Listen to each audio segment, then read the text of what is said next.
dan menyampaikan sekaligus kepada dunia internasional, terutama Dewan Keamanan PBB, Sekjen PBB dengan semua negara-negara yang ada di bawah Dewan Keamanan PBB, baik Komisi AM, baik Palang Merah Internasional, bahwa perang pembebasan untuk Papua Barat merdeka tidak akan berhenti.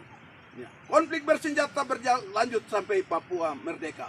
Papua! Merdeka! Merdeka! Merdeka! Papua! Merdeka! Merdeka! Merdeka!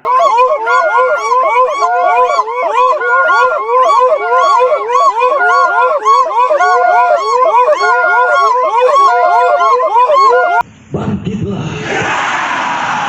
Bangkitlah! Bangkitlah! Galutara! Hey Yahi! Hey Yahi! Hey Yahi!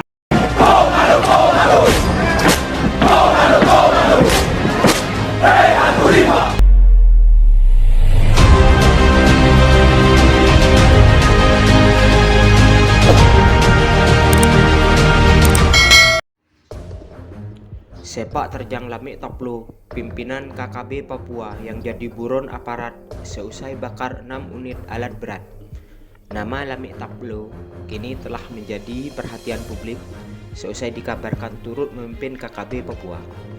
Diketahui pemilik nama lengkap Lamik Alip Kitaplo tengah menjadi buron aparat.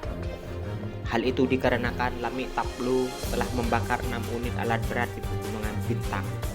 Dikabarkan ia menjabat sebagai Panglima Komando Daerah Pertahanan TPNPB Ngalung Gupel. Namanya pertama kali mencuat saat ia mengklaim telah menembak jatuh helikopter M17 milik TNI, di mana helikopter itu ditemukan di daerah Pegunungan Papua pada Februari 2020 lalu. Dalam laporannya, Lamik Taplo mengatakan mereka bertanggung jawab atas jatuhnya helikopter tersebut. Lantas, bagaimanakah sepak terjang Lamik Taplo dan kelompoknya? Pertama, kelompok Lamik Taplo terlibat dalam sejumlah aksi teror di Pegunungan Bintang dalam beberapa bulan terakhir. Di antaranya yakni penyerangan truk pekerja jalan Trans Papua ruas Yahukimu Pegunungan Bintang pada 2 Maret 2020 di distrik Uskuk. Kedua, mereka juga menembaki pesawat TNI AU jenis Kasa CN 2909 pada 22 Maret 2020 sebelum mendarat di Bandara Oksibil, di mana terdapat 7 lubang di badan pesawat, namun 7 awak pesawat tidak mengalami luka. Kemudian kelompok itu menyerang sejumlah anggota TNI AD yang sedang berpatroli di Seram Bakon pada 29 Maret 2020. Satu anggota TNI yakni Sersan 2 Irfan Setiawan mengalami cedera di kaki saat mencoba menghindari tembakan KKB dari atas bukit.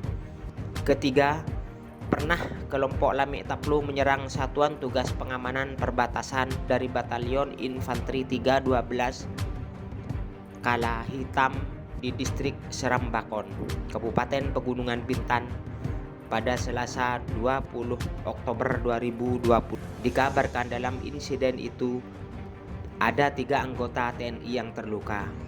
Mereka menyerang aparat TNI yang sementara bertugas untuk menjamin keamanan masyarakat setempat. Kondisi ini juga berdampak pada aktivitas pembangunan di daerah itu, ujar Izak.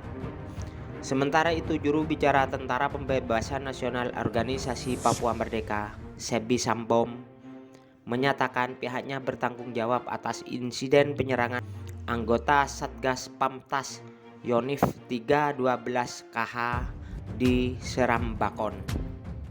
Kami akan terus menyerang aparat keamanan baik TNI maupun Polri yang bertugas di wilayah Pegunungan Bintang. Tujuan kami agar ada perundingan untuk melepaskan Papua dari Indonesia, kata Sebi. Terkini 12 TNI menjadi korban penyerangan KKB Papua pada Selasa 18 Mei 2021 lalu. Pelaku penyerangan diduga kelompok Lamik Taplo yang dilakukan saat kendaraan ditumpangi anggota Satgas Pengamanan Daerah Rawan dari Yonif 403 WP. Selain itu ada juga Satgas Mobil Yonif 310 KK yang turut menumpangi kendaraan tersebut. Kabar tersebut juga dibenarkan oleh Komandan Resort Militer dan Rem 172 Prajawirayakti Brigjen TNI Ishak Pangemanan Rabu 19 Mei 2021 lalu. Pelaku penyerangan diduga kelompok Lamik Taplo yang dilakukan saat kendaraan ditumpangi anggota Satgas Pengamanan Daerah Rawan dari Yunif 403 WP dan Satgas Mobil Yunif 310 KK.